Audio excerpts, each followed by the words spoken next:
growers and people at an ideological point believe that food should not be a luxury item. And like,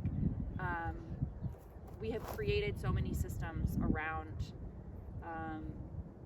who's deserving and who's not. And so yeah, I work my ass off to try to grow food for that. Going back to the language part too, it's like, I don't need to speak the same language as someone to like show them that I care about them by providing them with food. I frequently utilize Google Translate. However, it turns out Ethiopia speaks like 77 languages in that country, and I don't have the specific dialect that one of my neighbors speaks. So, but like connecting over like eggplant and garlic thing. Let's get moving though, because you guys are cold. So, priorities right now, we're gonna seed some corn. Walk around, yeah? Okay, so it's a lot easier to drag it behind you because the ground is uneven. So what we wanna do is that square right there.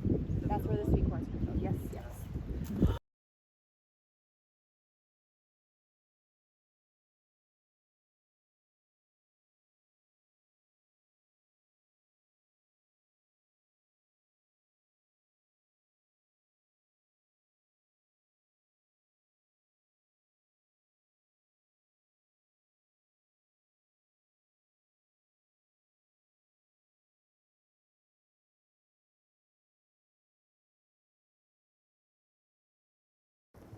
Kind of a combination. These are from Johnny's.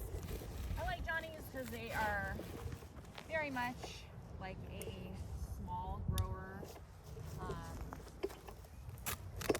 spot. There's a lot of specialty seed companies, but the hard thing about that is a lot of these companies are white owned. A lot of these companies brag on their website openly about like stealing seeds from indigenous people and communities, or you know, this is an old African American slave seed. Like, it's really horrific. So Johnny's is like a very like Canadian white bread, like non-GMO organic seed company that is not super problematic. Systematically, my neighbors did not have the access, opportunity, or the experience I had around food. So we just did it. So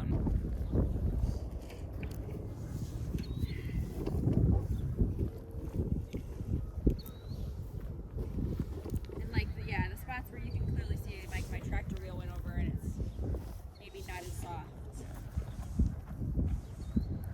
These goddamn geese will eat the corn if it's not completely buried.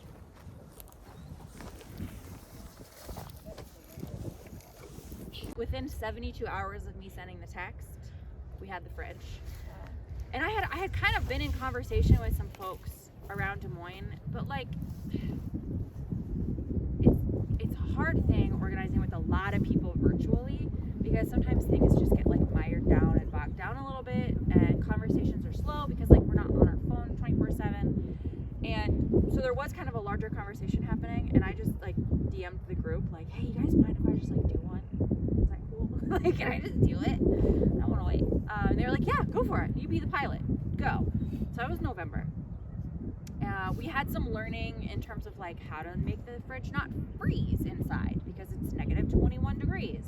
I feel really strongly that providing somebody with food with like, how to say this?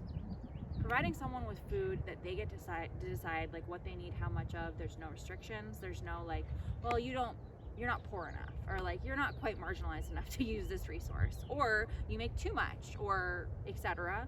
And also like, no, you get to decide like how much is right for you. Is a much different way of providing aid. Like there's a lot of the nonprofit industrial complex that is very like much involved in gatekeeping.